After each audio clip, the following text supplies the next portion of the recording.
اعوذ باللہ من الشیطان الرجیم بسم اللہ الرحمن الرحیم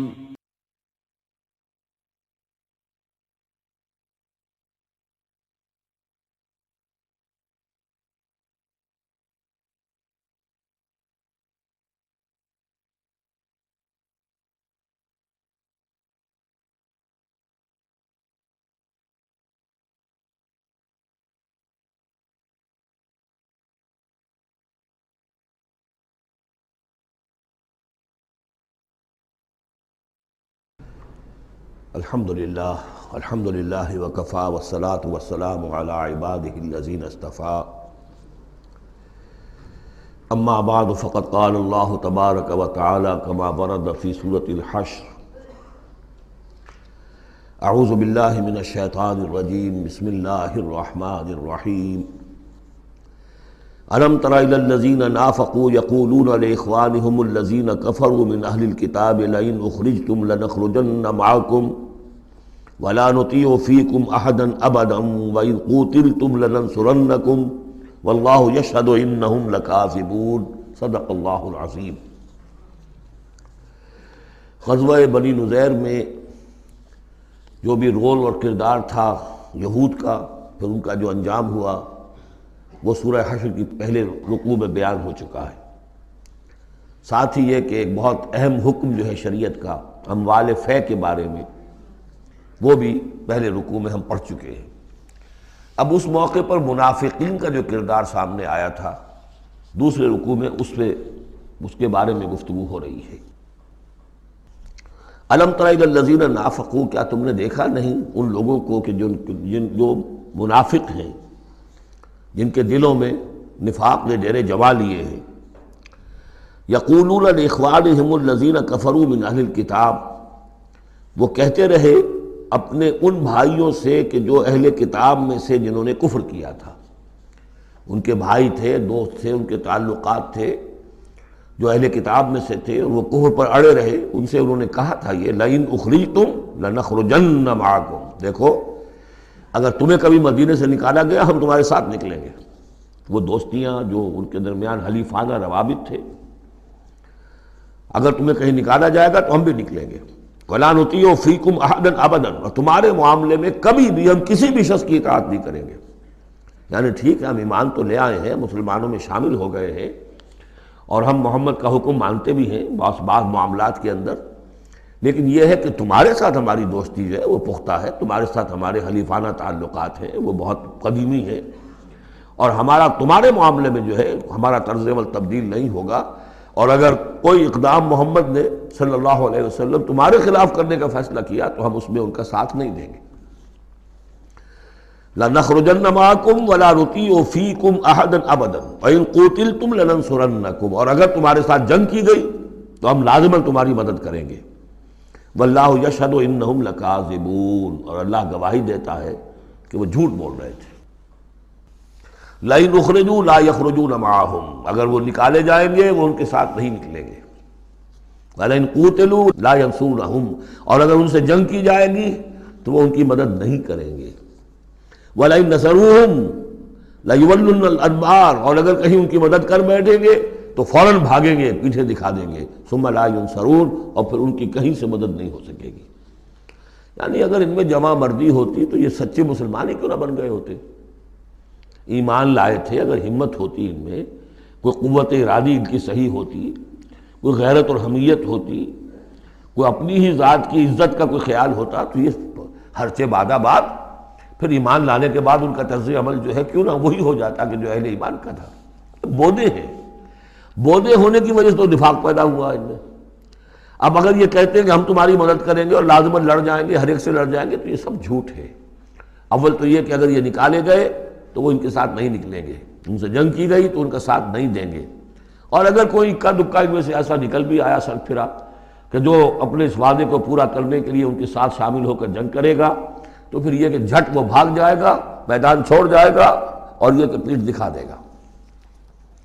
لَأَنْتُمْ أَشَدُّ رَهْبَةً فِي صُدُورِهِم مِّنَ اللَّهِ، مسلمانوں یقیناً تمہارا ڈر ان کے دلوں میں کہیں زیادہ ہے بنسبت اللہ کے ڈر کے۔ یہ اللہ سے اتنا نہیں ڈرتے جتنے کہ تم سے ڈرتے ہیں۔ ذالک بانہم قوم لا یفقہون، اور یہ اس لیے ہے کہ انہیں اصل سمجھ حاصل نہیں۔ اصل سمجھ حاصل ہو تو ایمان حاصل ہو جائے، علم حقیقی حاصل ہو جائے، پھر آدمی جان لے کہ اصل زندگی تو آخرت کی زندگی ہے، دنیا کی زندگی تو کھیل کود اور تماشا ہے، اس کے سوا کچھ نہیں۔ لا یقاتلونکم جمیعا، یہ کبھی بھی جنگ نہیں کریں گے تمہارے خلاف مل کر، الا فی قری محصنۃ، مگر یہ کہ کہیں ایسی بستیوں میں کہ جن کو پوری طرح فورٹیفائیڈ ہوں، جن کی کہ فصیلیں کھڑی ہوں، مضبوط ہوں، ان کے اندر سے ہو کر جنگ کریں گے۔ او من ورائے جدر، یا دیواروں کے پیچھے سے۔ باسہم بینہم شدید، ان کے آپس کے جھگڑے جو ہے وہ بہت سخت ہے۔ اگر تو خلوص اور اخلاص کسی میں شخص کے اندر ہو تو اللہ کے ساتھ مخلص کیوں نہ ہو جائے گا، اللہ کے رسول کے ساتھ کیوں نہ مخلص ہو جائے گا۔ ظاہر بات ہے کہ بزدلی اور خود غرضی، یہ دو چیزیں ہیں کہ جو در حقیقت ان کے مزاج کا جزو لا ینفک ہے، اور وہی تو اصل سبب ہے ان کے نفاق کا۔ تو یہ کسی اور کے ساتھ کیسے مخلص ہو جائیں گے؟ تحسبہم جمیعا وقلوبہم شتیٰ، تم سمجھتے ہو کہ یہ یکجا ہیں، اکٹھے ہیں، ان کا متحدہ محاذ ہے، جبکہ دل کے دل پھٹے ہوئے۔ ہمارے ہاں بھی سیاسی متحدہ محاذ، چاہے وہ نظام مصطفیٰ تحریک کا بنا تھا، اس کا بھی حال سب کو معلوم ہے کہ اس کے لیڈر جو ہیں علماء کرام ایک دوسرے کے پیچھے نمازیں نہیں پڑھتے تھے۔ متحدہ محاذ تھا وہ، اتحاد کیسا تھا؟ وہی بات۔ باسہم بینہم شدید، ان کے تو آپس کے اختلافات جو ہیں وہ بہت شدید ہیں، ان کی آپس کی دشمنیاں، کدورتیں، کینے۔ تحسبہم جمیعا، تم سمجھتے ہو کہ یہ جمع ہے، اکٹھے ہیں، وقلوبہم شتیٰ، اور دل پھٹے ہوئے۔ ذالک بانہم قوم لا یعقلون، اور یہ اس لیے کہ وہ ایک ایسا گروہ ہے کہ جو عقل سے کام نہیں لیتے۔ کمثل الذین من قبلہم قریبا ذاقوا وبال امرہم، جیسے قصہ ان کا ہوا جو ان سے پہلے تھے ماضی قریب میں، یعنی بنو قینقاع۔ سب سے پہلے بنو قینقاع کا معاملہ ہوا تھا، پھر یہ بنی نذیر کا ہوا، پھر 5ویں سال میں غزوہ احزاب کے ضمیمے کے طور پر بنو قریظہ کا ہوا۔ وَلَهُمْ عَذَابٌ عَلِيمٌ، ان کے لیے بہت ہی دردناک عذاب ہے۔ کمثل الشیطان، یا پھر مثال ہے شیطان کی، اذ قال للانسان اکفر، جبکہ وہ انسان سے کہتا ہے کرو کفر، فلما کفر، اور جب انسان کفر کرتا ہے، قال انی بریء منک انی اخاف اللہ رب العالمین، وہ کہتا ہے میں تم سے علیحدہ ہوں، میرا تم سے کوئی تعلق نہیں، میں تو اللہ سے ڈرتا ہوں جو تمام جہانوں کا رب اور مالک و پروردگار ہے۔ فکان عاقبتہما انہما فی النار خالدین فیہا، تو ان دونوں کی عاقبت یہ ہے کہ وہ شیطان بھی اور وہ انسان بھی، دونوں کی عاقبت یہ ہے کہ وہ رہیں گے آگ میں اور ہمیشہ ہمیشہ رہیں گے۔ وذالک جزاء الظالمین، اور یہی ہے ظالموں کا بدلہ، جیسا کہ سورہ قاف میں ہم پڑھ چکے ہیں کہ وہ قرین جو ہوگا، اس گناہ گار کافر اور مشرک کا جو قرین ہوگا، وہ جب لے کر آئے گا، حاضر کرے گا، قال قرینہ ھذا ما لدی عتید، اور اللہ تعالیٰ کی طرف سے حکم آئے گا فرشتوں کو، القیا فی جہنم کل کفار عنید، تو وہ کیا کہے گا؟ ربنا ما اطغیتہ ولکن کان فی ضلال بعید، اور اللہ تعالیٰ فرمائیں گے لا تختصموا لدی وقد قدمت الیکم بالوعید ما یبدل القول لدی وما انا بظلام للعبید۔ تیسرا رکوع اور آخری رکوع جو ہے اس سورہ حشر کا، یہ پھر قرآن مجید کا ایک بہت اہم مقام ہے۔ میں آج سوچ رہا تھا کہ میں بار بار جو کہتا ہوں آپ سے، یہ قرآن کا بہت اہم مقام ہے، یہ قرآن کا بہت اہم مقام ہے، تو اس کی بھی ایک حقیقت سمجھ لیجئے۔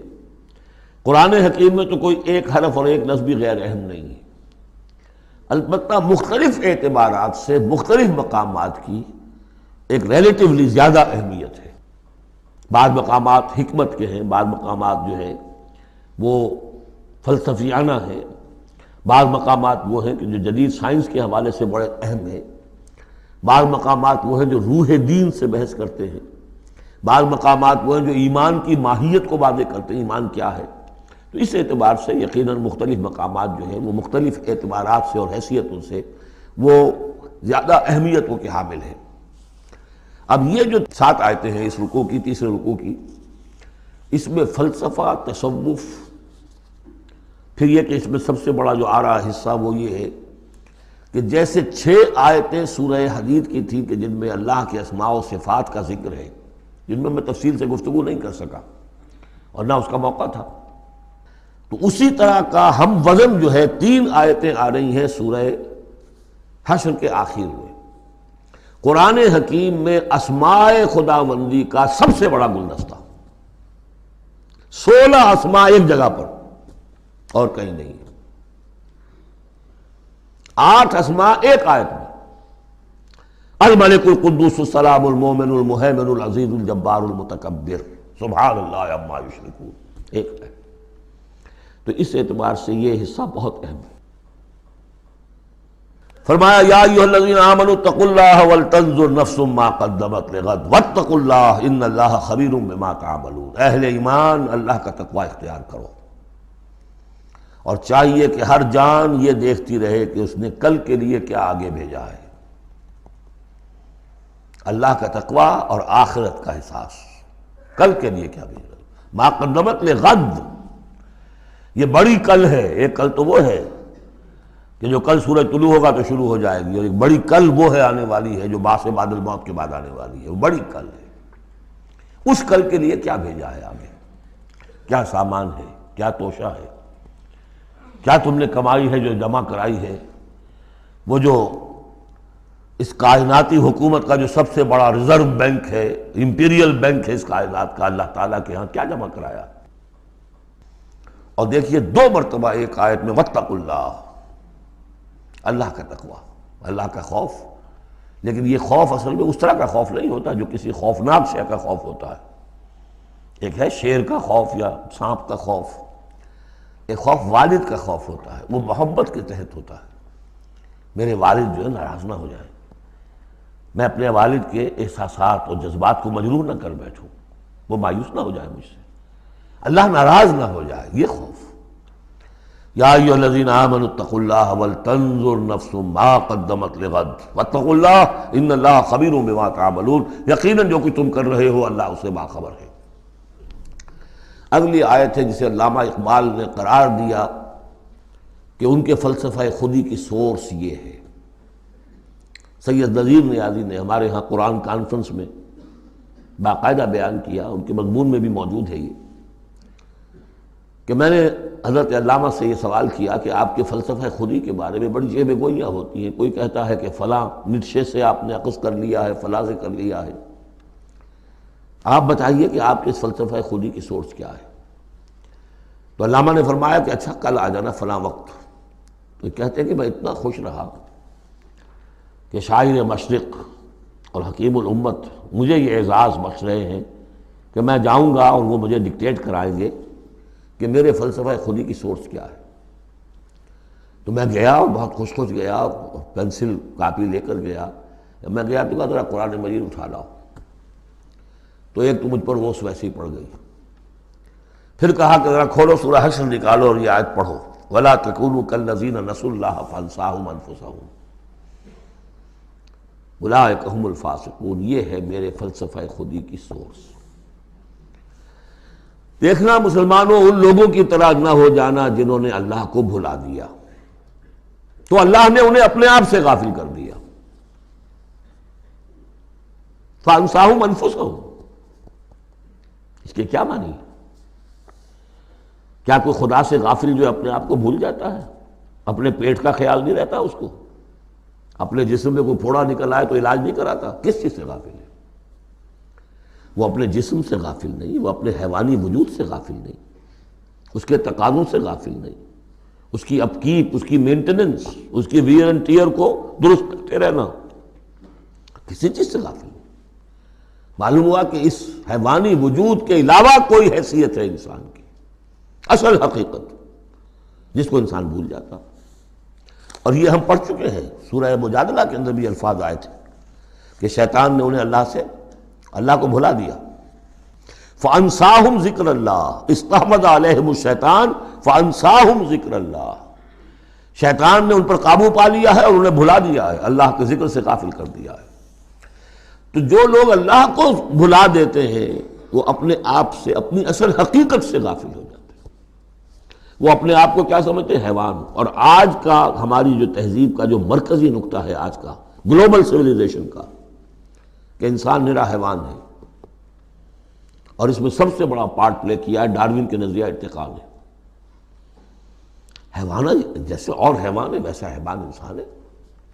اتنا ہی فرق ہے نا جتنا گھوڑا اور گدھا. گدھا ذرا کورس قسم کا ہے، ذرا گھٹیا رف قسم کا جانور ہے، اور ذرا گھوڑا فائن ہے، ریفائنڈ ہے، تمکنت والا. باقی بنیادی فرق کیا ہے گدھے میں اور گھوڑے میں؟ اسی طرح گوریلا اور شمپینزی اور انسان، کیا فرق ہے؟ اتنا ہی فرق ہے جتنا گدھے اور گھوڑے میں ہے، اتنا ہی گوریلا اور شمپینزی اور انسان میں ہے. کوئی فرق نہیں. وہی موٹیوز جو ان کے ہیں وہی موٹیوز ان کے ہیں، سارے وہی موٹیوز ہیں. سائیکالوجی ہے تو اسی پر چل رہی ہے.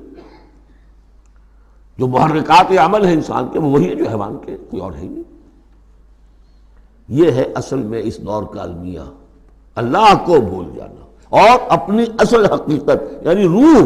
اللہ کو بھلاؤ گے تو تمہارے اندر جو ڈیوائن ایلیمنٹ اس نے پھونکا تھا اس سے غافل ہو جاؤ. اب کیا رہ گئے تم میرے حیوان؟ میں نے آپ کو اس سے پہلے بھی وہ اپنشد کا جملہ سنایا ہے. Man in his ignorance identifies himself with the material sheaths which encompass his real self. Real self تو میری انا ہے، میری خودی ہے. اور یہ انا خودی فلسفیانہ الفاظ ہے کس شے کے لیے؟ وہ جو روح ہے میرے اندر ہے، نور تجلی بھی اسی خاک میں پنہاں، غافل تو نرا صاحب ادراک نہیں ہے.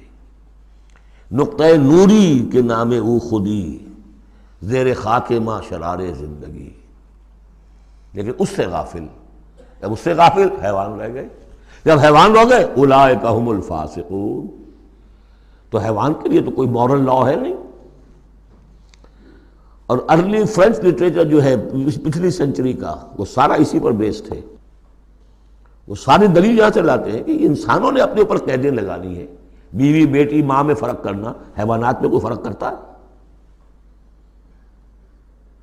نیوڈسٹ کلب سے اگر پوچھے کہتے ہیں حیوانات میں سے کوئی لباس پہنتا ہے؟ انسان نے خواب کا تکلف ایجاد کر لیا. ان کے لیے سورس ہے وہی حیوانوں کی زندگی، انہی سے سبق حاصل کرو. یہ ہے انسان کے اندر صرف حیوان نہیں ہے. جیسے کہ شیخ سعدی نے کہا تھا آدمی زیادہ طرفہ معجون است از فرشتہ سرشتہ وز حیوان. یہ جو انسان ہے آدم زاد یہ ایک معجون مرکب ہے. اس میں فرشتہ بھی، سرشتہ کہتے ہیں گوندنے کو، آٹے کو پانی کو ملا کر گوندتے ہیں آپ، یکجان کرتے ہیں. تو از فرشتہ سرشتہ وز حیوان، اس میں ایک فرشتہ بھی ہے ایک حیوان بھی ہے، دونوں گندے ہوئے. فرشتہ ہے روح، عالم امر کی شے، اور وہ نور سے پیدا کیا. روح بھی روح عالم امر کی شے، یہ سلونک عن الروح قل الروح من امر ربی، یہ بھی نور سے پیدا کی گئی. نقطہ نوری یہی ہے.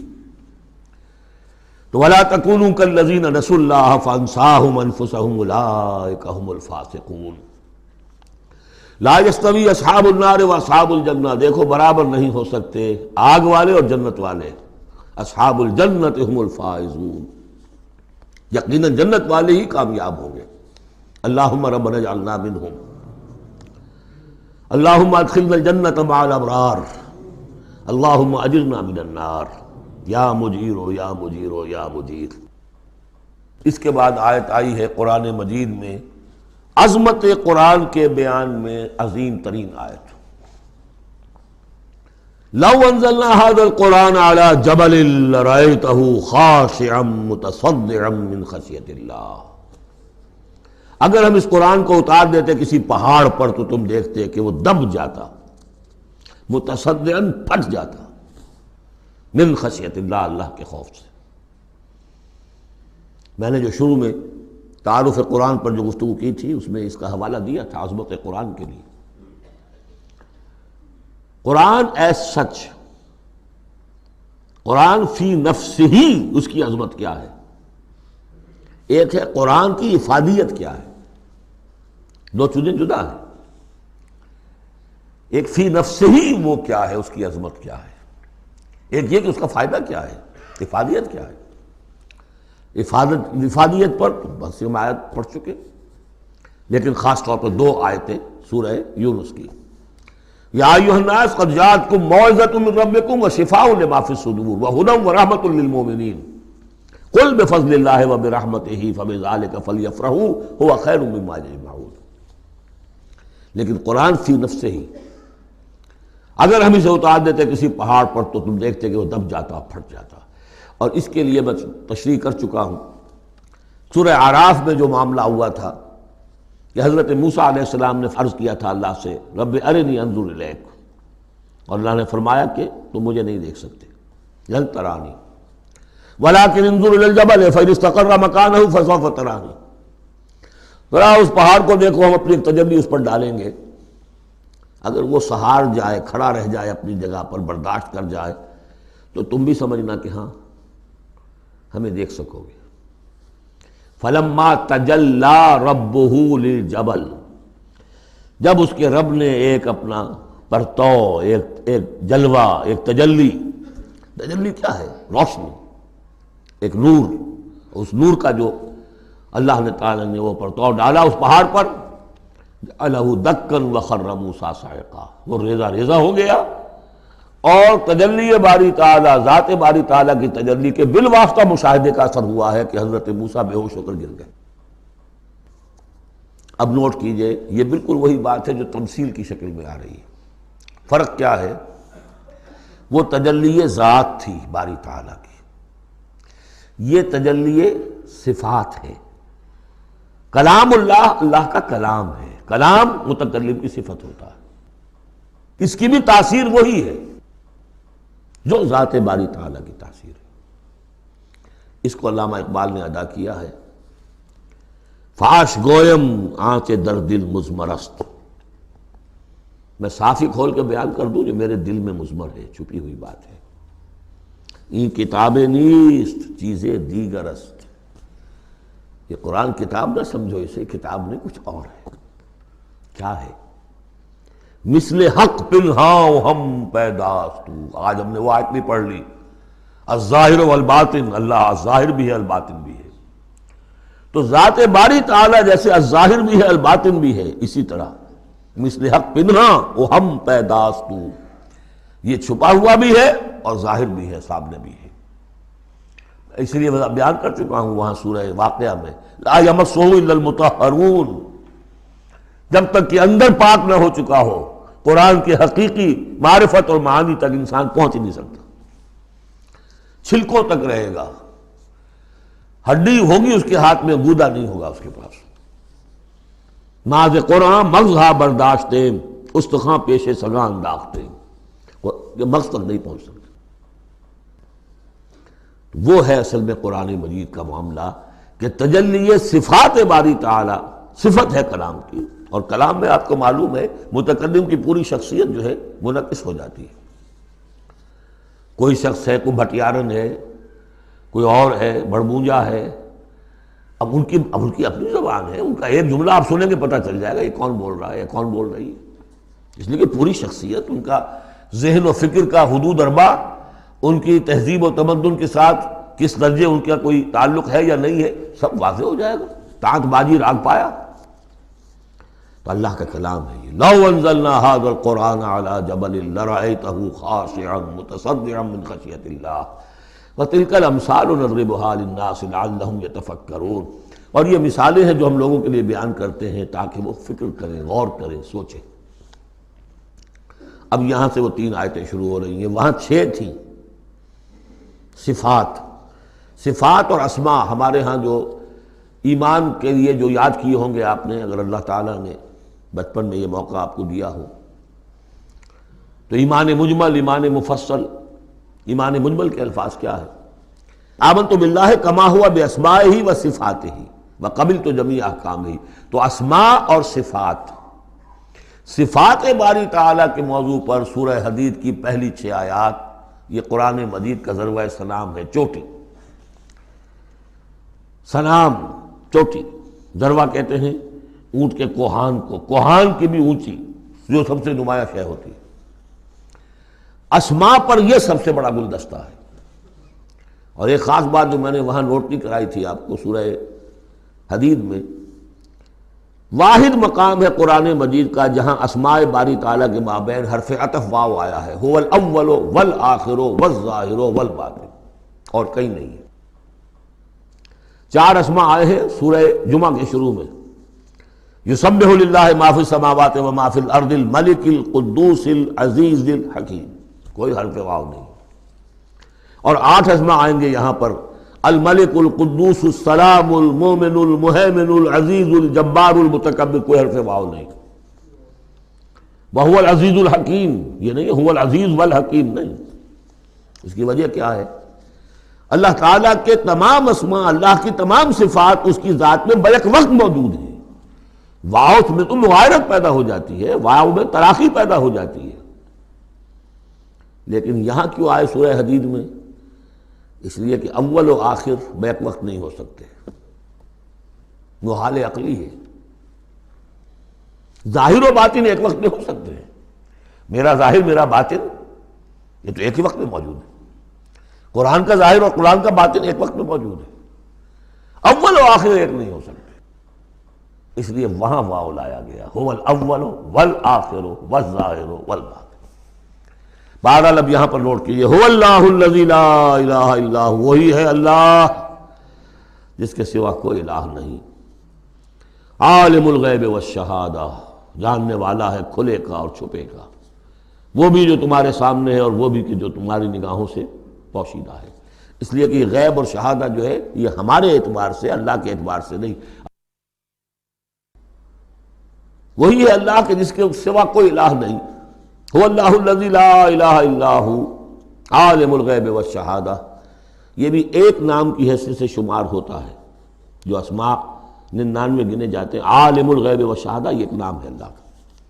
اور میں عرض کر رہا تھا کہ اللہ کے لیے سب شہادہ ہی شہادہ، غیب ہے ہی نہیں، اس نقطے کو یہاں سمجھ لیجئے، اس لیے کہ یہ سورہ جن میں آئے گا پھر دوبارہ، اور بہت اہم طریقے پر آئے گا۔ جب قرآن میں غیب اور شہادہ کا لفظ آتا ہے وہ ہمارے اعتبار سے، کہ ہمارے لیے ایک چیز وہ ہے کہ جو ہمارے حواس خمسہ کی گرفت کے دائرے کے اندر آ جاتی ہے، چاہے وہ ٹیلیسکوپ سے آئی ہے اور چاہے وہ مائکروسکوپ سے آئی ہے، لیکن دیکھنے والی شے ہماری آنکھ ہے۔ غیب وہ ہے جو ہم سے چھپا لیا گیا، جنت ہے، دوزخ ہے، آخرت ہے، فرشتے ہیں، خود سب سے بڑی ذات باری تعالیٰ ہے، لیکن اللہ ہر شے کا جاننے والا ہے۔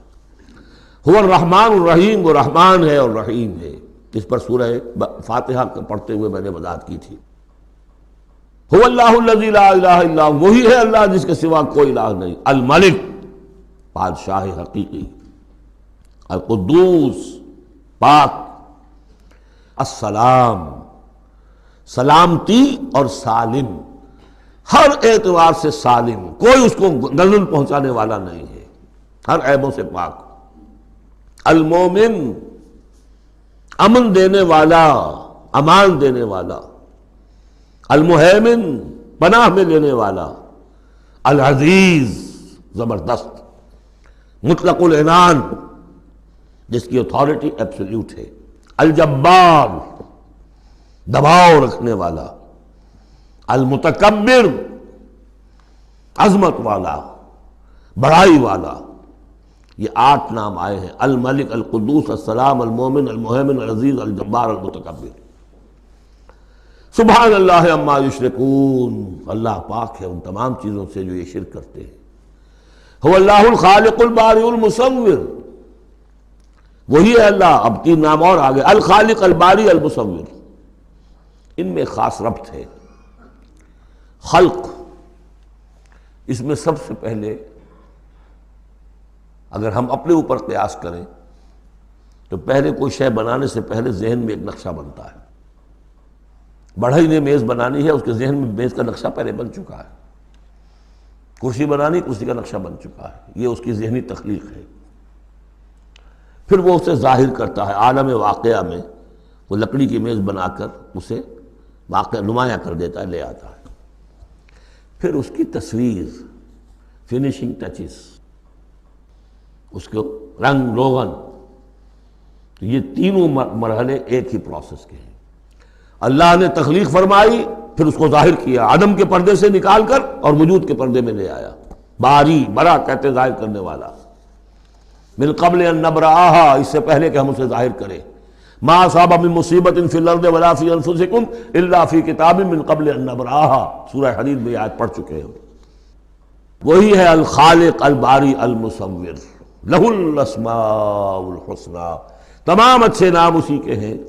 یسبح لہ ما فی السماوات والارض، یہاں نوٹ کر لیجئے، یسبح لہ ما فی السماوات وما فی الارض نہیں ہے، یسبح لہ ما فی السماوات والارض۔ سورہ حدید کے شروع میں تھا سبح للہ ما فی السماوات والارض، سورہ حشر میں آیا سبح للہ ما فی السماوات وما فی الارض۔ یہاں یسبح للہ ما فی السماوات والارض، اور پھر 2 مرتبہ آئے گا یسبح للہ ما فی السماوات وما فی الارض، سورہ جمعہ کے شروع میں بھی، سورہ تغابن کے شروع میں بھی۔ وَهُوَ الْعَزِيزُ الْحَكِيمُ، دیکھیے اس سورہ مبارکہ کی خاص خصوصیت یہ ہے، شروع بھی ہوئی تسبیح کے ساتھ، اختتام بھی تسبیح کے ساتھ، شروع میں بھی العزیز الحکیم، زبردست حکمت والا، آخر میں بھی العزیز الحکیم۔ سورۃ الممتحنہ، بسم اللہ الرحمن الرحیم۔ سورہ ممتحنہ کا جو زمانہ نزول ہے معین کر لیجئے، یہ ان 2 رکوعوں کے ساتھ سمجھیے کہ جو سورہ توبہ میں ہم نے پڑھے، دوسرا اور تیسرا رکوع۔ فتح مکہ سے پہلے جو کچھ رد و قضا چل رہی تھی کہ نہیں کرنا چاہیے، کاہے کے لیے فوج کشی کر رہے ہیں، اور اس پر پھر جو اللہ تعالیٰ کی طرف سے جو تبصرہ آیا، منافقین تھے یا ضعفاء تھے، ان کے اعتراضات کے جواب دیے گئے، آخر مکے والے کتنے ہی برے صحیح، بہرحال وہ حرم کی خدمت کرتے ہیں، لہذا ان کا ایک نیکی کا مقام بھی ہے، وہ ساری دلیلیں ہم پڑھ چکے ہیں۔ سورہ توبہ رکوع 2 اور 3، یہ بھی 2 رکوع ہیں۔ اسی موقع پر ایک بہت مخلص مومن صحابی، ان سے ایک بہت بڑی غلطی ہو گئی۔ حضرت حاتم ابن ابی بلتعہ رضی اللہ تعالی عنہ، بدری ہیں، ان کے گھر والے، ان کا پورا کنبہ ابھی مکے میں تھا، اور ان کا کوئی وہاں پہ رشتہ دار ایسے نہیں تھے کہ جو ان کی حفاظت کر سکے۔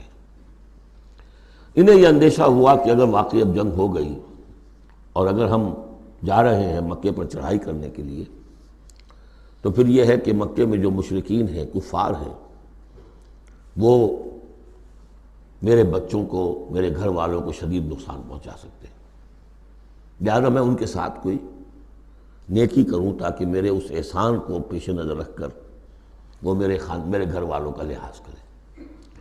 انہوں نے ایک خط لکھا مکے والوں کے نام، اور اس میں گویا کہ وہ سیکریٹ جو ہے وہ لیک کر دیا کہ محمد اب تم پر چڑھائی کرنے والے ہیں صلی اللہ علیہ وسلم۔ یہ احسان دھرا۔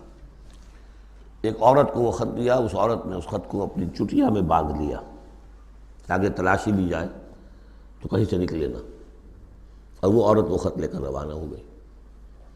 ادھر حضور کو اللہ تعالیٰ نے وحی سے مطلع کر دیا۔ حضور نے بھیجا حضرت علی اور ان کے ساتھ ایک اور صاحب کہ جاؤ فلاں جگہ اس وقت وہ عورت ہوگی، تم جا کے اس کو، وہاں ٹھہری ہوئی ہے راستے میں کسی منزل میں، اس کے پاس خط ہے، وہ لے کے آؤ۔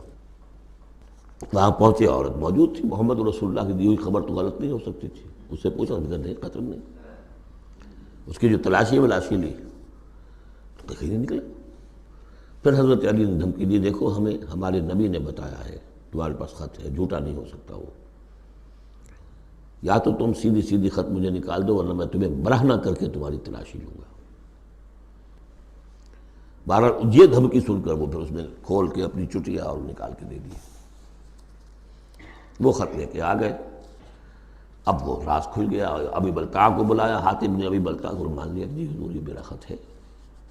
حضرت علی نے کہا کہ، یا حضرت عمر نے کہ آپ مجھے اجازت دیں کہ میں اس کی گردن مار دوں ابھی؟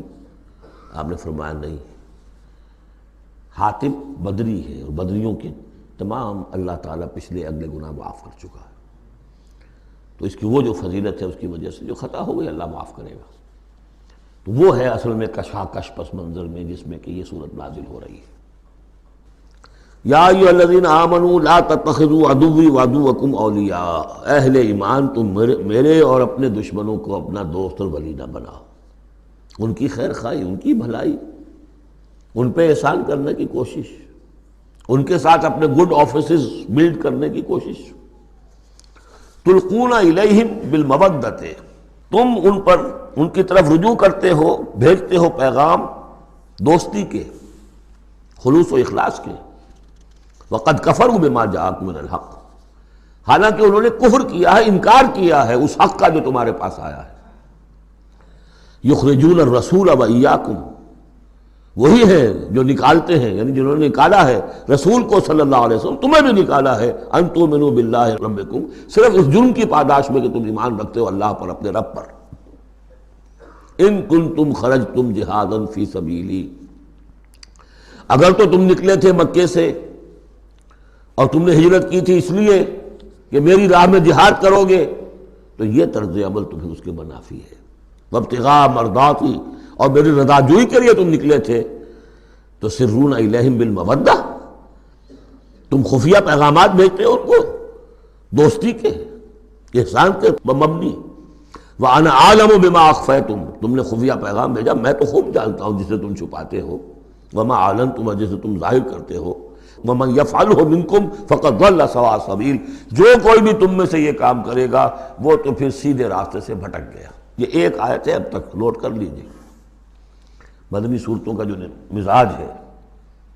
یا ایھا الذین آمنوا لا تتخذوا عدوی وعدوکم اولیاء تلقون الیہم بالمودۃ وقد کفروا بما جاءکم من الحق یخرجون الرسول وایاکم ان تؤمنوا باللہ ربکم ان کنتم خرجتم جہادا فی سبیلی وابتغاء مرضاتی تسرون الیہم بالمودۃ وانا اعلم بما اخفیتم وما اعلنتم ومن یفعلہ منکم فقد ضل سواء السبیل۔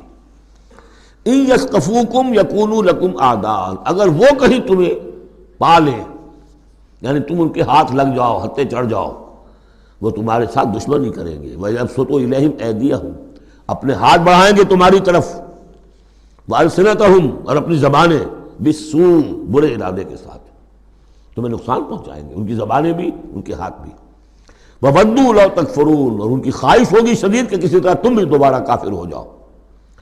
لَن تَنفَعَكُمْ أَرْحَامُكُمْ، تمہیں ہرگز نفع نہیں پہنچائیں گے تمہارے رحمی رشتے، وَلَا أَوْلَادُكُمْ، نہ تمہاری اولادیں، یوم القیامہ، قیامت کے دن، یفصل بینکم، اللہ فیصلہ کر دے گا تمہارے مابین، واللہ بما تعملون بصیر، اور جو کچھ تم کر رہے ہو اللہ اسے دیکھ رہا ہے۔ قد کانت لکم اسوۃ حسنۃ فی ابراہیم والذین معہ، تمہارے لیے ایک اچھا نمونہ ہے، بہت عمدہ ماڈل ہے، اسوہ حسنہ ہے، فی ابراہیم والذین معہ، ابراہیم اور ان کے ساتھیوں کے معاملے میں، ان کی شخصیتوں کی صورت میں۔ اذ قالوا لقومہم، جبکہ انہوں نے کہا اپنی قوم سے، برملا کہہ دیا، انا براء منکم، ہم بری ہیں تم سے، ومما تعبدون من دون اللہ، اور جن کو بھی تم پوج رہے ہو اللہ کے سوا، ہمارا ان سے کوئی رشتہ نہیں، کوئی تعلق نہیں، ہم اعلان برات کر رہے ہیں ان سے۔ کفرنا بکم، ہم منکر ہوئے تم سے بھی، وبدا بیننا وبینکم العداوۃ والبغضاء ابدا، اور اب تمہارے اور ہمارے مابین عداوت اور بغض اور بیل شروع ہو چکا ہے، اب یہ ہمیشہ باقی رہے گا، حتیٰ تؤمنوا باللہ وحدہ، جب تک کہ تم ایمان نہ لاؤ اللہ پر توحید کے ساتھ، یعنی جب تک اس طرح لنگی تلوار نہ بن جائے ایک مومن۔ حزب اللہ کو لنگی تلوار بننا پڑتا ہے، رشتوں کو کاٹنا پڑتا ہے، وَلَوْ كَانُوا آبَاءَهُمْ أَوْ أَبْنَاءَهُمْ أَوْ إِخْوَانَهُمْ أَوْ عَشِيرَتَهُمْ، سورہ مجادلہ میں پڑھا ہے ابھی۔ تو یہ حضرت ابراہیم علیہ السلام کا معاملہ، الا قول ابراہیم لأبیہ لأستغفرن لک، سوائے اس کے کہ ابراہیم نے ایک وعدہ کیا تھا اپنے باپ سے کہ میں آپ کے لیے ضرور استغفار کروں گا۔ یہ سورہ مریم میں ہم پڑھا ہے، جب اس نے کہا تھا کہ تم نکل جاؤ، وَاہْجُرْنِی مَلِیًّا، اراغب انت عن آلہتی یا ابراہیم لئن لم تنتہ لارجمنک واہجرنی ملیہ، حضرت ابراہیم نے کیا کہا تھا؟ سلام علیک ساستغفر لک ربی انہ کان بی حفیہ، میں آپ کے لیے ابا جان، میں اپنے اللہ سے دعا کروں گا، استغفار کروں گا۔ وما املک لک من اللہ من شیء، مجھے اختیار کوئی نہیں ہے آپ کے بارے میں اللہ کے ہاں، کچھ نہیں، آخری اختیار اللہ کا ہے۔ ربنا علیک توکلنا والیک انبنا والیک المصیر، پروردگار ہم نے تجھی پر توکل کیا اور الیک انبنا، اور تیری طرف رجوع کیا، والیک المصیر، اور تیری طرف لوٹ جانا ہے۔ ربنا لا تجعلنا فتنۃ للذین کفروا، پروردگار ہمیں اب کافروں کے لیے تختہ مشق اور تختہ امتحان نہ بنا دے کہ ہمارے اوپر وہ ظلم کرے، اور تو ان کو اوپر آزمائش جو انہیں آزما رہا ہے وہ اس شکل میں کہ ہم پر وہ ظلم کرے، جیسے اللہ تعالیٰ کفار مکہ کو آزما رہا تھا، لیکن تختہ ستم، تختہ مشق کون؟ صحابہ کرام بنے ہوئے تھے۔ واغفر لنا، اور ہمیں بخش دے، انک انت العزیز الحکیم، یقیناً تو ہی ہے سب کچھ زبردست اور حکمت والا۔ اب یہاں نوٹ کر لیجئے کہ سورہ توبہ میں آ چکا ہے کہ حضرت ابراہیم نے آخر میں آ کر تبرأ منہ، جب انہیں معلوم ہو گیا کہ میرا باپ تو دشمن ہے، اللہ کا دشمن ہے، تو برات کی۔ یہ آیتیں جو ہیں یہ سن 8 میں فتح مکہ سے قبل نازل ہو رہی ہیں۔ حاتب بن بلتع کا واقعہ ہے، ابھی مکے طرف روانگی نہیں ہوئی ہے، اور وہ آیتیں جو ہیں وہ سن 9 میں نازل ہو رہی ہیں، اس کے بھی ذی قعدہ کے بھی بعد، جبکہ واپس آ گئے حضور صلی اللہ علیہ وسلم تبوک سے، لہذا وہ ہوگی محکم، اور یہ بات جو ہے اس کے پہلے یہ گویا کہ تابع رہے گی۔ لقد کان لکم فیہم اسوۃ حسنۃ، تمہارے لیے یقیناً ان کی ذات میں، ان کے رویے میں، ان کے طرز عمل میں ایک اچھا نمونہ ہے، لمن کان یرجو اللہ والیوم الآخر، لیکن کس کے لیے؟ کہ جو اللہ کی بھی ملاقات کی امید رکھتے ہوں اور یوم آخر سے ڈرتے ہوں۔ بالکل یہی الفاظ وہاں آئے تھے، لقد کان لکم فی رسول اللہ اسوۃ حسنۃ لمن کان یرجو اللہ والیوم الآخر وذکر اللہ کثیرا، یہ سورہ احزاب میں ہم پڑھ چکے ہیں۔ حضور کی شخصیت، آپ کی سیرت اسوہ کاملہ ہے، لیکن فائدہ کون اٹھائیں گے؟ فائدہ صرف وہی اٹھا سکیں گے کہ جو اللہ پر بھی ایمان رکھتے ہوں، آخرت پر بھی ایمان رکھتے ہوں، اور کثرت کے ساتھ اللہ کا ذکر کرتے ہوں۔ اسی طریقے سے یہاں لقد کان لکم فیہم اسوۃ حسنۃ لمن کان یرجو اللہ والیوم الآخر ومن یتول فإن اللہ هو الغنی الحمید، اور جو منہ پھیر لے، پیٹھ موڑ لے، اللہ غنی ہے، حمید ہے، اللہ کو کسی کی پرواہ نہیں، کوئی احتیاج نہیں۔ اب آخری مسئلہ آ رہا ہے خاص طور پر بعض خواتین کا۔ ہوا یہ تھا کہ صلح حدیبیہ میں طے ہو گیا تھا، جو سن 6 میں ہوئی، کہ مکے سے اگر کوئی مسلمان بھاگ کر جائے گا مدینے تو آپ کو واپس کرنا ہوگا، اور مدینے سے اگر کوئی مسلمان مرتد ہو کر واپس آئے مکے تو ہم واپس نہیں کریں گے۔ یہ شرط تھی، اور شرط مان لی تھی حضور نے۔ اس کے بعد معاملہ پیش آ گیا چند خواتین کا۔ اب ظاہر بات ہے کہ اب خواتین جو ہے ان میں سے کوئی مدینے آ گئی، مطالبہ ہوا ان کا واپس کریں، جو مسلمان تھی ایمان لے آئی تھی۔ حضور نے فرمایا نہیں، وہ مردوں پر بحث تھی، ساری گفتگو جو ہوئی تھی وہ رجال سے متعلق تھی، نساء کی نہیں، لہذا ان کو واپس نہیں کیا جائے گا، اور نہیں کیا گیا۔ لیکن یہ کہ اب جو وہاں سے خواتین آ رہی ہیں، کہہ رہی ہیں کہ ہم تو صاحب ایمان ہیں، اس لیے ہم ہجرت کر کے مکے سے آ گئی ہیں یہاں۔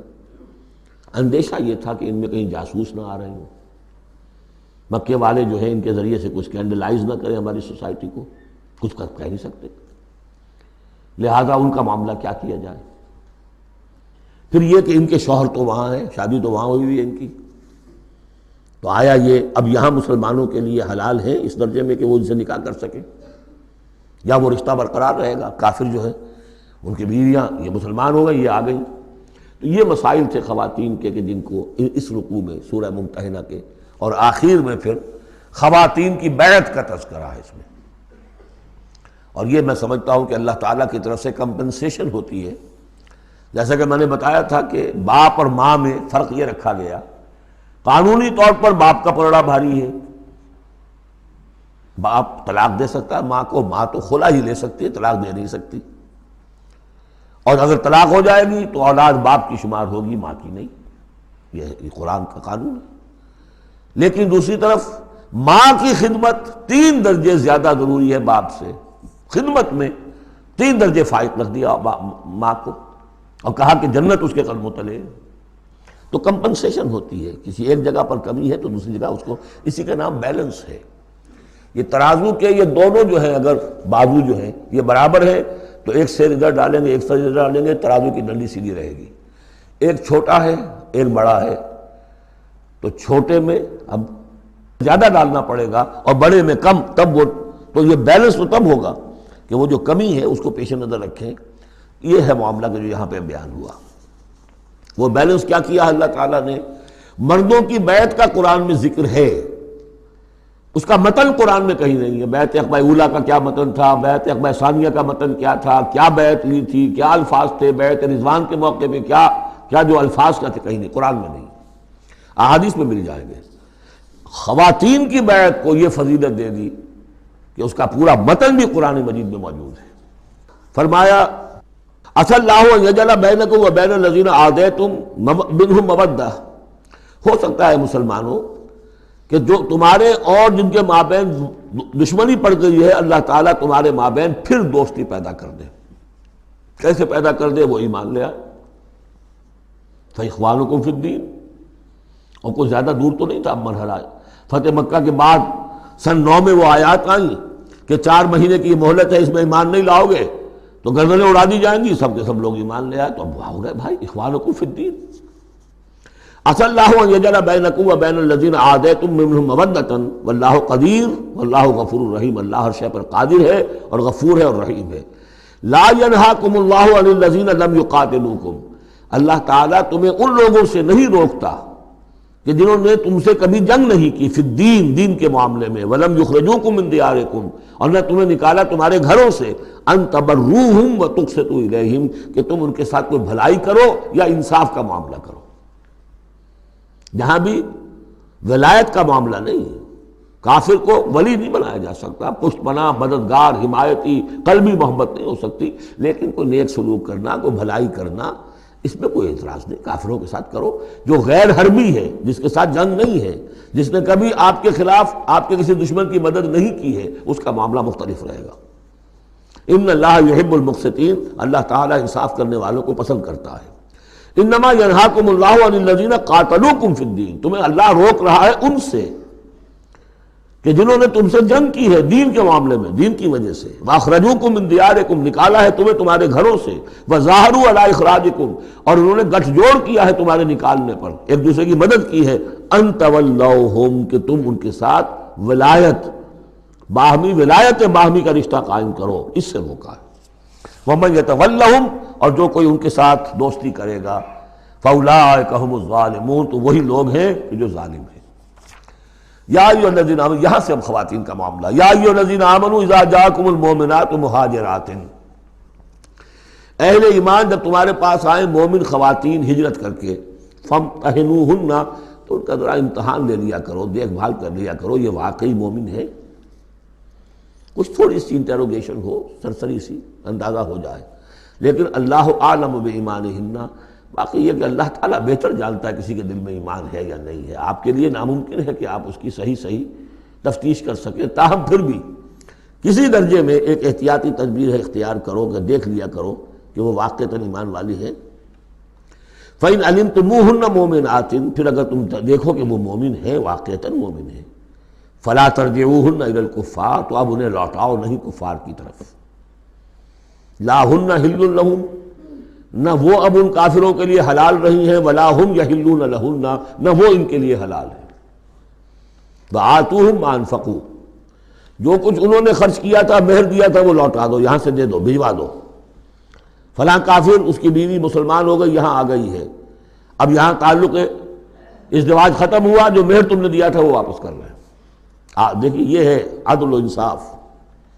جیسے کہ حضرت خالد بن ولید نے ایک موقع پر، جبکہ شام کے محاذ پر ذرا پیچھے ہٹنا پڑا، غالباً ابو عبیدہ کا معاملہ تھا رضی اللہ تعالیٰ عنہما، تو ایک شہر جس سے کہ جزیہ لے لیا گیا تھا، پھر چونکہ وہاں سے پسپائی جو ہے ٹیکٹیکل موو کے طور پر وہاں سے پیچھے ہٹنا پڑا، تو وہ سارا جزیہ واپس کر دیا. ہم جا رہے ہیں، اب آپ لوگوں کی حفاظت کا ذمہ ہم نہیں لے سکتے. ذمہ کا مطلب ہے ہمیں آپ کی حفاظت کی ذمہ داری پوری کرنی تھی، نہیں کر سکتے، یہ رقم واپس. اور دھاڑے مار مار کر وہ روئے کہ یہ لوگ فرشتہ لوگ یہ جا رہے ہیں ہمیں چھوڑ کر. تو یہاں بھی کہا جا رہا ہے کہ وہ کافر ہیں، لیکن یہ کہ ان کے جو انہوں نے مہر وغیرہ دیا ہوا ہے مسلمان عورتوں کا، واپس کر لوٹا دو.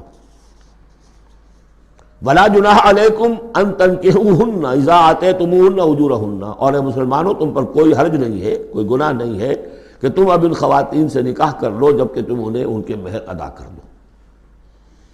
وَلَا تُمْسِكُوا بِعِصَمِ الْكَوَافِرِ، اور اگر تمہاری بیویاں وہاں ہیں، کوئی رہ گئی ہیں ابھی کفر پہ ہیں، تو تم بھی ان کے ناموس کو اپنے قبضے میں نہ رکھو، یعنی انہیں طلاق دے دو، انہیں فارغ کر دو کہ ہمارا تم سے کوئی تعلق نہیں.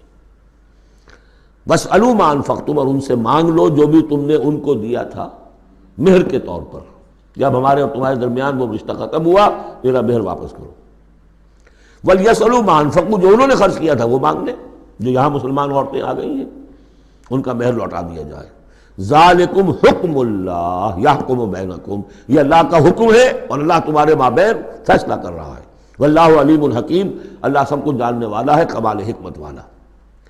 وَإِنْ فَاتَكُمْ شَيْءٌ مِّنْ أَزْوَاجِكُمْ، اور اگر کوئی چیز جاتی رہے تمہارے ہاتھ سے تمہاری بیویوں کے معاملے میں، یعنی مسلمان مرد ہجرت کر کے آ گیا، بیوی اس کی وہاں پر ہے اور وہ کافرہ ہے، مشرکہ ہے، اور اس سے وہ کہتا ہے میرا مہر واپس کرو، وہ نہیں کرتی، وہ مہر واپس نہیں کر رہی، اسے یہاں پہ نکاح کرنے کے لیے مہر ادا کرنا پڑے گا، اس کے پاس پیسے نہیں۔ اس مسئلے کا حل بتایا، وَإِنْ فَاتَكُمْ شَيْءٌ مِّنْ أَزْوَاجِكُمْ، تمہارے کچھ لوگوں کی طرف سے اگر انہیں یہ نقصان پہنچ جائے کہ انہیں وہ مہر واپس نہ ملے، فَعَاقَبْتُمْ إِلَى الْكُفَّارِ، یہ کفار کے ہاں رہ گیا، وہ نہیں دے رہے تم مہر، فَعَاقَبْتُمْ، پھر اگر کہیں تمہارا ہاتھ پڑ جائے، کہیں کسی جگہ تمہیں فتح مل جائے، کہیں سے تمہیں مال غنیمت یا مال فہ ہاتھ آ جائے، فَآتُوا الَّذِينَ ذَهَبَتْ أَزْوَاجُهُمْ، تو ان لوگوں کو کچھ دے دلا دو کہ جن کی بیویاں جاتی رہیں اس کفر اور اسلام کی وجہ سے، رشتہ جو کٹ گیا ہے، تاکہ اب وہ اپنی اس رقم سے جو انہیں دی جا رہی ہے وہ یہاں نکاح کر سکیں، اور جو خواتین وہاں سے آ رہی ہیں جن کا کہ حکم دے دیا گیا کہ یہاں سے ان کے مہر واپس کر دو، تو اب ان سے وہ نکاح کریں گے تو مہر دیں گے تو تب ہوگا نا۔ فَآتُوا الَّذِينَ ذَهَبَتْ أَزْوَاجُهُمْ مِثْلَ مَا أَنفَقُوا وَاتَّقُوا اللَّهَ الَّذِي أَنْتُمْ بِهِ مُؤْمِنُونَ، اور اس اللہ کا تقوی اختیار کرو جس پر کہ تمہارا ایمان ہے۔ یا ایھا النبی، اے نبی صلی اللہ علیہ وسلم، اذا جاءک المؤمنات یبایعنک، جب آپ کے پاس آئیں مومن خواتین آپ سے بیعت کرتی ہوئی، الا لا یشرکن باللہ شیئا، پہلی شرط یہ ہے کہ وہ عہد کریں کہ وہ اللہ کے ساتھ کسی شے کو شریک نہیں کرے گی، ولا یسرقن، دوسری یہ کہ چوری نہیں کریں گی، ولا یزنین، کوئی بدکاری نہیں کریں گی، ولا یقتلن اولادہن، اپنی اولاد کو قتل نہیں کریں گی، ولا یاتین ببہتان یفترینہ بین ایدیہن وارجلہن، اور نہ ہی وہ کوئی ایسا طوفان باندھیں گی، کوئی بہتان لگائیں گی جو ان کے ہاتھوں اور پاؤں کے مابین سے ہو، سیکسول سکینڈلز، کوئی عورت جو تہمت لگا دے کسی کے اوپر اس نے میری آبرو ریزی کی ہے یا اس نے کسی اور اعتبار سے، تو یہ چیزیں بھی نہیں، اور یہ ہوتا رہا ہے، انبیاء تک کے ساتھ ہوا ہے۔ ولا یعصینک فی معروف، اور آخری بات یہ اس بیعت کے اندر کہ جو بھی آپ بھلی بات ان سے کہیں گے اس کے اندر آپ کی نافرمانی نہیں کریں گے۔ یہ ہیں آرٹیکلز آف بیع خواتین کے لیے۔ فبایعہن، تو اے نبی ان کی بیعت قبول کر لیجئے، انہیں بیعت کر لیجئے اپنے سے، واستغفر لہن اللہ، اور ان کے ساتھ ان کے لیے اللہ تعالیٰ سے استغفار کیجئے، ان اللہ غفور الرحیم، یقیناً اللہ غفور الرحیم ہے۔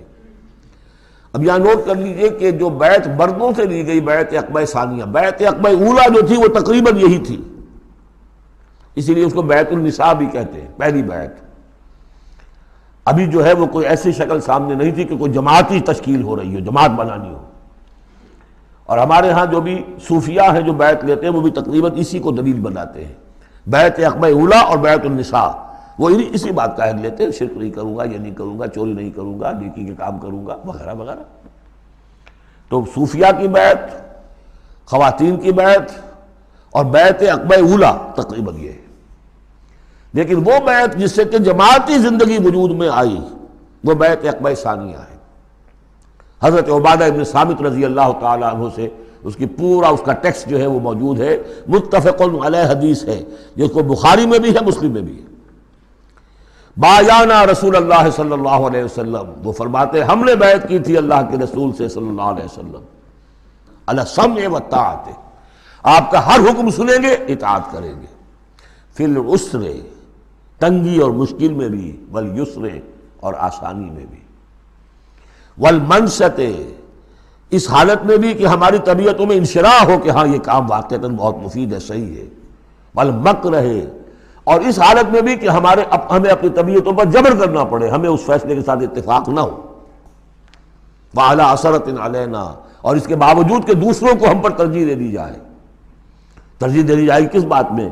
آپ امیر بنا رہے ہیں فلاں شخص کو، یہ تو ابھی نوبارد ہے، ابھی آیا ہے، ابھی شامل ہوا ہم میں، اور ہم پرانے آپ کے ساتھی ہیں، نہیں، پریروگیٹو ہے یہ آپ کا، جس کو چاہیں امیر بنائیں۔ وعلی اللہ نضال الامر اہلہ، جنہیں آپ ذمہ دار بنائیں گے ان سے ہم جھگڑیں گے نہیں، ان سے لڑیں گے نہیں، ان کی اطاعت کریں گے۔ من اطاعنی فقد اطاع اللہ ومن عصانی فقد عصی اللہ ومن اطاع امیری فقد اطاعنی ومن عصی امیری فقد عصانی۔ وعلی نقول بالحق اینما کنا، آخری شق یہ کہ ہم حق بات ضرور کہیں گے جہاں کہیں بھی ہوں گے. لا نخاف فی اللہ لومۃ لائم، ہم کسی ملامت کرنے والے کی ملامت کے خوف سے اپنی زبان بند نہیں کریں گے. یہ بیعت عقبہ ثانیہ جو ہے اس کو ہم نے تنظیم اسلامی میں اختیار کیا، ایک لفظ کا اضافہ کیا، ابایعک علی السمع والطاعۃ فی المعروف. حضور کی اطاعت مطلق تھی، جو حکم دیں گے، غلط دے نہیں سکتے، معصوم ہے. حضور کے بعد ابو بکر کی بیعت بھی مطلق نہیں تھی، مقید ہے، مشروط ہے، کتاب و سنت کے دائرے کے اندر. یہ بیعت ہے چونکہ اس کے بعد حضور نے پہلی مرتبہ ایک تنظیمی ڈھانچہ قائم کیا کہ مدینے میں آپ نے 12 نقیب مقرر کر دیے. یہ تنظیمی شکل پہلی مرتبہ ہو رہی ہے آپ کی سیرت کے اندر. مکے میں تو چونکہ آپ خود موجود ہیں اور سب صحابہ وہیں ہیں، چھوٹا سا شہر ہے، تو کسی تنظیمی سانچے کی اور ڈھانچے کی اور لمبی چوڑی چینز جو ہے بنانے کی ضرورت ہی نہیں. اب مدینہ دور ہے، وہاں کے کچھ لوگ 9 خزرج میں سے اور 3 اوس میں سے آپ نے نقیب بنائے، اب ان کی ذمہ داری بنی. اس طرح جماعتی تنظیم جو بنی ہے وہ اس بیعت پر بنی ہے. البتہ چونکہ خواتین کا معاملہ یہ ہے کہ جماعتی جدوجہد جو آگے چلنی ہے، اس میں جہاد اور قتال کے جو مراحل آنے ہیں، اس میں خواتین کا حصہ بالواسطہ ہے، بلا واسطہ نہیں ہے، ڈائریکٹ نہیں ہے. وہ بیعت ان سے نہیں دی گئی، بلکہ یہی بیعت لی گئی ہے کہ اس کے اندر یہ افعال ہیں، یہ نہیں کریں گے. اور یہ کہ ہاں جو امیر ہیں حضور صلی اللہ علیہ وسلم جو بھی حکم دیں گے، جو بھلائی کا حکم ہوگا اس میں ان کی نافرمانی نہیں کریں گی. اس کو ہم نے تنظیم میں خواتین کی بیعت کے لیے بعین ہی یہی الفاظ اختیار کیے. اور واقعہ یہ کہ اس کا بہت ایک اہم پہلو یہ ہے کہ چاہے خواتین کو وہ دوسرے کام نہیں کرنے جو مردوں والے ہیں، جنگ میں جانا ہے یا کوئی اور مسئلہ ہے، لیکن ایک سینس آف بلانگنگ ہو جاتی ہے کہ ایک گروہ کے ساتھ ہونا. کونوا مع الصادقین، کوئی ہے جس کے ساتھ آپ نے اپنے آپ کو آئیڈینٹیفائی کیا، جماعتی زندگی ہے اور اس کے تحت ایک کام ہو رہا ہے. اس کی برکتیں جو ہیں، جو آپ نے فرمایا گیا، جو حضور نے فرمایا، یہ حضرت عمر کا قول ہے، اثر ہے، لا اسلام الا بالجماعہ ولا جماعہ الا بالامارہ ولا امارہ الا بالسماع ولا سماع الا بالطاعہ. کوئی اسلام نہیں ہے بغیر جماعت کے، کوئی جماعت نہیں بغیر عمارت کے، کوئی عمارت نہیں بغیر جب حکم سننے کے، اور سننے کا کوئی فائدہ نہیں جب تک مانا نہ جائے. حضور نے فرمایا علیکم بالجماعہ ید اللہ علی الجماعہ، تم پر لازم ہے کہ جماعت کی شکل میں رہو، اور اللہ کی مدد اور تائید جماعت کے ساتھ ہوتی ہے. اور اس جماعت سازی کے لیے جو مسنون اور منسوس اور معصور بنیاد ہے وہ ہے بیعت، جس کو ہم نے چھوڑ دیا. دوسرے طریقے جو ہیں جماعت سازی کے، دستور ہو، دستور کے مطابق پھر قوانین ہو، بائی لاز ہو، یہ بھی حرام نہیں ہے، یہ بھی مباح ہے. لیکن مباح ہونا اور بات ہے، اور منسوس ہونا، مسنون ہونا، معصور ہونا یہ بالکل اور بات ہے. زمین و آسمان کا فرق ہے. بہرحال ہم نے تنظیم اسلامی میں اس بیعت ہی کے نظام کو اختیار کیا. اللہ کا شکر ہے کہ جو ایک انسٹیٹیوشن اسلام کا بالکل ختم ہو گیا تھا، ڈیڈ، متروک، ہم نے اسے زندہ کیا ہے. آخری آیت ہے، یا ایھا الذین آمنوا لا تتولوا قوما غضب اللہ علیہم. اہل ایمان ان لوگوں کے ساتھ دوستی نہ کرو جن پر اللہ کا غضب ہے. جہاں سے یہ صورت شروع ہوئی تھی، اختتام پر پھر وہی بات آ گئی. قد یئسوا من الآخرہ، یہ آخرت سے مایوس ہو چکے ہیں. کما یئس الکفار من اصحاب القبور، جیسے کہ کفار مایوس ہو چکے ہیں اصحاب قبور میں سے. اس کے 2 معنی دیے گئے ہیں. جیسے کفار جو قبر میں ہیں ان پر تو حقیقت واضح ہو چکی ہے نا، عالم برزخ میں جب پہنچ گئے تو انہیں معلوم ہے، اب حقائق منکشف ہو گئے، جیسے وہ مایوس ہو گئے ہیں کہ ان کے لیے اب کوئی راستہ نہیں، اللہ کے عذاب سے بچنے کی کوئی شکل نہیں. یا یہ کہ جیسے یہ کفار مایوس ہو گئے ہیں کہ جو قبر میں چلا گیا اس کا کوئی بعد سے بعد الموت نہیں ہے، اس کو دوبارہ اٹھا جانا نہیں ہے. دونوں امکانات، دونوں ترجمے کیے گئے ہیں. تو تم ان لوگوں کی طرح نہ ہو جاؤ تو مایوس ہو چکے ہیں یہ لوگ اللہ کی رحمت سے. یہ لوگ جو ہیں، یہ جو یہودی ہیں، اور ان کے ساتھ تمہاری دوستی درست نہیں ہے. بارک اللہ لی ولکم فی القرآن العظیم ونفعنی وإیاکم بالآیات وذکر الحکیم.